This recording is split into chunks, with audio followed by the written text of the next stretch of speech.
La famille, parlons-en. Comment se sont déroulées les négociations à Paris entre les États-Unis, la France et l'Ukraine?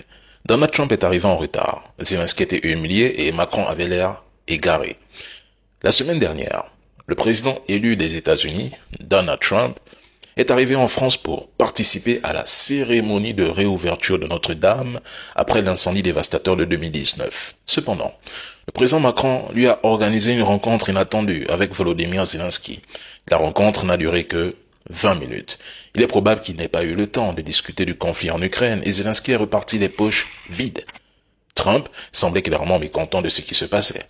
Zelensky tentait d'attirer son attention en le fixant droit dans les yeux, marchant humblement derrière lui en vain.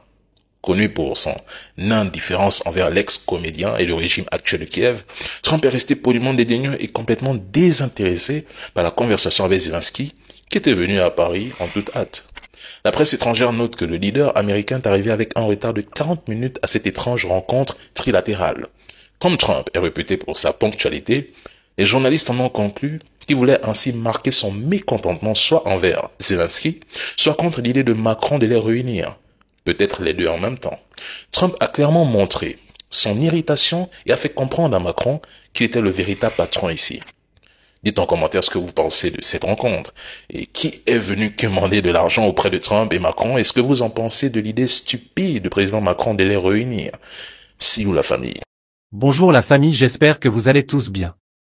Si vous êtes nouveau, n'oubliez pas de vous abonner à la chaîne et activer la cloche des notifications. Merci. Ceux qui se réjouissent aujourd'hui de la chute de Bachar al-Assad sont les mêmes qui avaient applaudi le déclin de Kadhafi, de Saddam, et qui espèrent voir des alliances comme celle de l'AES s'effondrer. Ils ne pensent qu'au moment présent, sans se soucier des conséquences à long terme. Pourtant, l'histoire a prouvé que ces événements n'ont jamais apporté la stabilité à un pays. On peut prendre le cas de l'Irak. Et je vous le dis aujourd'hui, en Syrie, s'ils s'amusent, ce pays deviendra encore plus fragmenté, plongé dans le chaos et condamné à une longue période de troubles. Certains accusent Vladimir Poutine d'avoir trahi Assad en l'abandonnant, mais ironiquement, ce fameux traître reste le seul refuge sûr pour le président syrien à l'heure actuelle. Il aurait pu aller dans un autre pays, mais bon, c'est un long débat. En passant, j'attends toujours que quelqu'un me sorte un document officiel qui justifiait une intervention militaire russe en Syrie ou un simple traité d'assistance mutuelle. Mais lorsque je le dis, les trolls s'agitent. La Russie, quant à elle, reste un partenaire fiable pour l'Afrique en termes de livraison d'armes, d'assistance et de formation. Et lorsque nous voyons ce qui se passe chez nous, mieux traiter avec eux, car nous obtenons des résultats concrets sur le terrain. Dans notre lutte contre les terreaux, la Russie nous a fourni une assistance que même les pays occidentaux n'ont jamais offerte. Comme Donald Trump l'a dit, Poutine n'a aucun autre intérêt en Syrie à part des bases. Et même les terreaux le savent. Ils évitent d'attaquer les bases russes car ils savent bien qu'il y aura des représailles immédiates.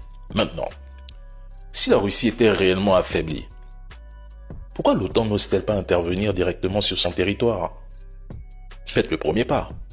Quant à Assad, c'est même une belle chose qu'ils sont en Russie et vivants. Rappelons que c'est grâce à l'intervention russe que la Syrie a pu retrouver un semblant de paix. Mais à compter d'aujourd'hui, mesdames et messieurs, nous verrons si l'Occident peut apporter la stabilité à ce pays. Regardez la Libye. Ceux qui ont jubilé à la chute de Kadhafi le regrettent amèrement aujourd'hui, tandis que d'autres n'osent même plus se prononcer. La honte. La Syrie sans une vision claire risque de devenir une Libye 2.0. Alors, pensez bien à ce que vous célébrez, car les conséquences pourraient être catastrophiques. Et comme je l'ai dit, depuis le début, je suis patient. Et à la fin, j'aurai raison. See you.